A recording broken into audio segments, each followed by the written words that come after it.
Does it seem like 2009 just sped by? And not only have we ended another year, but now we've ended another decade. Is that possible? And I have one question that's been troubling me for some time now. Where's my spaceship? I was promised as a child by the cartoon show The Jetsons that I would have a spaceship. And I don't have mine yet. Maybe some of you have yours, I don't know. But, you look at all that has happened in this last year, and it's just amazing because as we were entering into the beginning of this last decade, you remember the thing that was on everyone's mind was Y2K, right? Y2K. And the whole thing, if you don't even know what that's about, was the belief that there were embedded computer chips all over the place that were supposed to stop working, and commerce was going to end, and planes were going to fall out of the sky, and basically the world was going to come to an end. So everybody watched with great anticipation to see what would happen. And of course, we see that first changing of the time zone in Australia, and somehow they survived it, and there was a collective sigh of relief. Y2K did not materialize. In fact, immediately in the aftermath of that, one man who was boarding a plane, quoted in a magazine, named Louis Cito, said, well, there's nothing to worry about now. But then as we entered this decade, there was that huge global wake-up call of 9/11. We didn't have Y2K, but we had 9/11. No one anticipated that, even though there had been the warning signs, even an attempt at an earlier time to blow up the World Trade Center and the attack against the USS Cole and other terrorist attacks against American embassies around the world. But we didn't really realize how broad and dramatic this threat really was. And so the official war against Islamic terrorism began. And I think it's important that we understand it's not a war against terrorism, it's Islamic terrorism. That's what the war is about.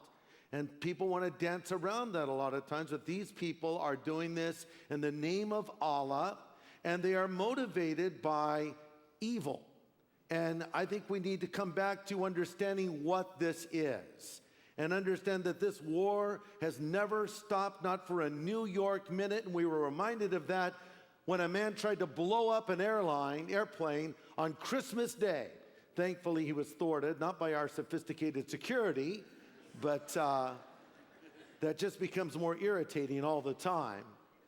But he was stopped by a passenger that courageously jumped over a bunch of people and ripped the bomb off the guy and helped to get him down on the ground, and they cuffed him and so forth. But we live in an evil time. We live in a world that is filled with bad news all the time. And we look at what's happened in the last decade in other areas. America has declined dramatically as an economic superpower. 2 of the big 3 automakers filed for bankruptcy. So we've seen that change. We've seen the economic meltdown, of course, that has affected everyone now. But then at the same time, we've seen dramatic advances in technology in this last year and in this last decade. Did you know that when we began this last decade, there was no such thing as texting? Think how commonplace that is now. We started the decade with dial-up computer connections. Remember those? 56K, baby. The fastest out there, and you'd click it up.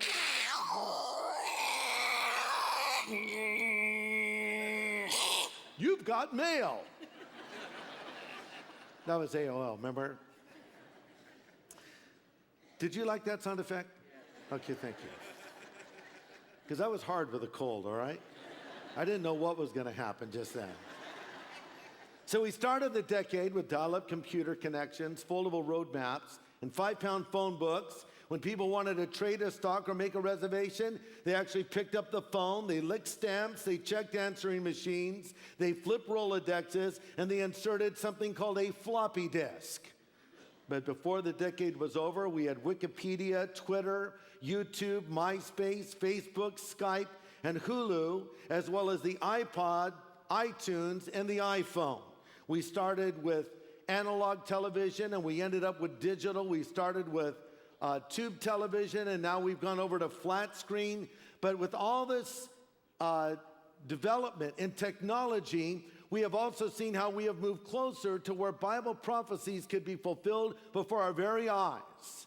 We have also seen the increasing isolation of the nation Israel, as the Bible said would happen in the end times. We have seen the emergence of Iran and North Korea as serious nuclear threats. We have seen the United States decrease as a superpower and China emerge as a greater superpower. So as we came to the end of a millennium with all of this bad news, what did most Americans have on their minds? Well, it's interesting because I read that the top Google searches on January 1st of the new decade were as follows: Jennifer Lopez, diet plans, Rose Bowl, Tiger Woods, Charlie Sheen, and Lady Gaga. Yes, these are the things that are concerning us right now. Yeah, I know the world could come to an end, but what's Lady Gaga up to? Some of you don't even know who Lady Gaga is. I'm not sure I do either. I've just seen pictures, and they frighten me. So with all of this bad news, I think we all could use some good news in a bad world.